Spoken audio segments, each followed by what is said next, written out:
வணக்க நண்பர்களே, திடீர் தோசை செய்ய போகிறோம். அதுக்கு தோசை மாவு எடுத்து வச்சுக்கிறோம். அதோட கொஞ்சம் வெல்ல மாவும் போட போகிறோம். ரெடிமேடாக வந்த தோசை மாவு, அதுக்கு கொஞ்சம் உப்பு, குழைக்கிறதுக்கு தண்ணி. என்ன மாதிரி செய்கிறோன்னு செய்முறையும் இந்த பேக்கெட்டில் போட்டிருக்கு.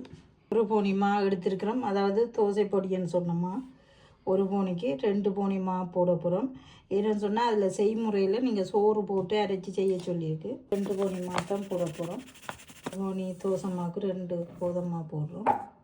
இது ஊத போடுறையில் ஒரு அரை மணி நேரம் எல்லாம் கூடின டைம் 1 மணி நேரம் ஊற வச்சுட்டு நாங்கள் உடனே சுடலாம். கொஞ்சம் மஞ்சத்தூள், கொஞ்சம் உப்புத்தூளும் போட்டு படிவாக மிக்ஸ் பண்ணிவிட்டு தண்ணியை விட்டுக்கலாம். தண்ணியை பார்த்து விடணும், தோசைக்கு ஏற்ற மாதிரி கரைச்சிடும்.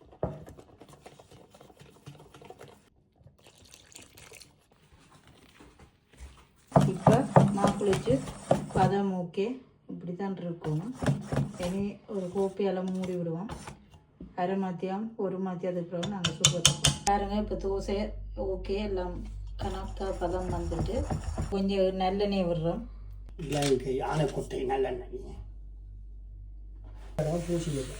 மாவை போடுவோம் சட்டியில். வடிவாக ரவுண்டாக அப்படியே சுற்றி எடுப்போம். இதான் எங்கள்கிட்ட தோசைக்கல். அதாவது இது இந்த கிரேப் செய்கிற கல்லில் தான் நாங்கள் தோசையை பாய்க்கிறோம். டீ தோசை பாருங்க, சின்ன ஓட்டை விடுவோம், திருப்பி விடுவோம்.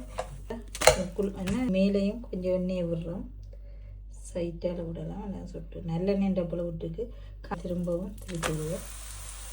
எப்படி எல்லாம் எண்ணெயெல்லாம் முருகி நல்லெண்ணெய் தோசை. இதே போல் அடுத்த தோசையும் சுடுறதுக்கு ஒரு தோசையை காட்டிட்டு தோசை ரெடி. அடுத்த தோசை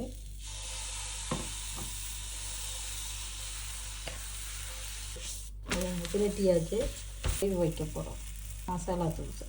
உருளைக்கிழங்கு, தக்காளி பழம், கறி மிளகாவோட பால் செய்வோம். மசாலா தோசை டபுள் கறி செய்தது, ரால் டபுள். இப்படியே வெங்காயம் இஞ்சாலையும் மடித்து விடுறது. மசாலா தோசை இறக்கும். இந்த டெக்கரேஷனாக சலாட்டு போட்டு சலாட்டை போட்டு செய்கிறோம். நான் சாப்பிட போகிறோம். மசாலா தோசை நார்மல் தோசைன்னு இப்படி செய்கிறோம். உங்களுக்கு இந்த வீடியோ பிடித்திருந்தால் லைக் பண்ணுங்கள், ஷேர் பண்ணுங்கள், சப்ஸ்கிரைப் பண்ணி பெல் பட்டனை அமர்த்துங்கள். மீண்டும் அடுத்த ஒரு காணொளியில் சந்திப்போம். நன்றி, வணக்கம்.